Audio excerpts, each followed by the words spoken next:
महाराष्ट्र में शिंदे को छोड़ पवार के साथ गठबंधन करेगी बीजेपी।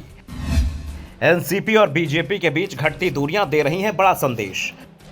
अजीत पवार के बाद अब शरद पवार ने भी दी बीजेपी को राहत। कांग्रेस की रणनीति पर शरद पवार ने उठा दिए बड़े सवाल।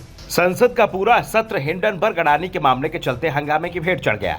कांग्रेस के नेतृत्व में विपक्ष इस मामले में जेपीसी जांच की मांग पर अड़ा रहा। अडानी को लेकर कांग्रेस रोज कोई न कोई खुलासा करती है। कांग्रेस नेताओं की माने तो उन्होंने 2024 का एजेंडा सेट कर दिया है। चुनाव अडानी और पीएम मोदी की दोस्ती को लेकर ही लड़ा जाएगा और इस दोस्ती से देश को हुए नुकसान के बारे में बताया जाएगा।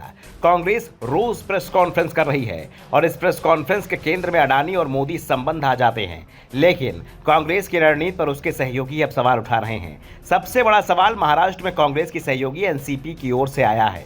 शरद पवार ने जेपीसी की मांग को बेकार की मांग बता दिया और अडानी पर कांग्रेस की नीति को लेकर भी सवाल उठा दिए। इससे पहले शरद पवार के भतीजे अजीत पवार ने भी पीएम की डिग्री के सवाल को लेकर विपक्ष की रणनीति पर सवाल उठाए थे।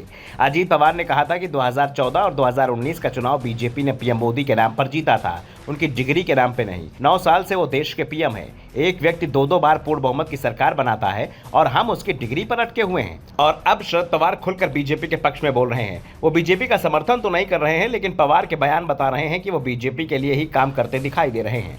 सबसे पहले पवार ने अडानी मामले में कांग्रेस और दूसरे विपक्षी दलों की जेपीसी जांच की मांग को पूरी तरह से खारिज कर दिया। पवार ने कहा कि जेपीसी जांच में कुछ भी सामने नहीं आएगा। यहाँ सरकार का बहुमत होता है। जेपीसी का चेयरमैन भी सरकार से जुड़ा सदस्य ही होता है। जेपीसी में जो सदस्य बनाए जाते हैं वो लोकसभा में पार्टी की हैसियत के हिसाब से बनाए जाते हैं। यानी बहुमत में बीजेपी होगी, 60% से ज्यादा सदस्य उसके ही होंगे और जेपीसी में कोई भी फैसला बहुमत से लिया जाएगा। साफ है, अगर जेपीसी बनेगी तो फैसला वही आएगा जो सरकार चाहती है। अभी तक जितने बार में ऐसे किसी मामले की जांच के लिए जेपीसी बनाई गई है तो उसके फैसले हमेशा सरकार के पक्ष में ही आए हैं। इसलिए सुप्रीम कोर्ट की निगरानी में जो कमेटी बनी है वो जेपीसी की तुलना में ज्यादा पारदर्शी है। सुप्रीम कोर्ट की कमेटी जांच में जो खुलासे कर सकती है, जेपीसी में वो खुलासे नहीं हो पाएंगे। इसलिए सुप्रीम कोर्ट की कमेटी पर ही भरोसा करना चाहिए। विपक्ष को जेपीसी पर नहीं अड़ना चाहिए। यानी पवार ने एक तरीके से विपक्ष के संसद ठप करने की रणनीति पर ही सवाल उठा दिए। पवार के बयान से साफ है कि विपक्ष की रणनीति पूरी तरह से गलत थी। उसे संसद चलाने में सहयोग करना था, न कि संसद को ठप करने में। वैसे गलती सरकार की है, उन्होंने बताया और कहा कि सरकार ने ही विपक्ष के साथ संसद में गतिरोध दूर करने की कोशिश नहीं की।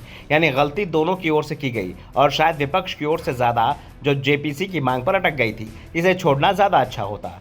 पवार ने हिंडनबर्ग की विश्वसनीयता पर ही सवाल उठा दिए। उन्होंने कहा कि इस तरह के बयान पहले भी विदेशी मीडिया में आए हैं, बवाल भी मचा है, लेकिन इस बार जिस मुद्दे को महत्व दिया गया है वो जरूरत से ज्यादा था। हमने बयान देने वाले का नाम नहीं सुना, बैकग्राउंड क्या है। जब ऐसे मुद्दे उठाते हैं तो देश में हंगामा खड़ा करते हैं तो उसकी कीमत चुकानी पड़ती है।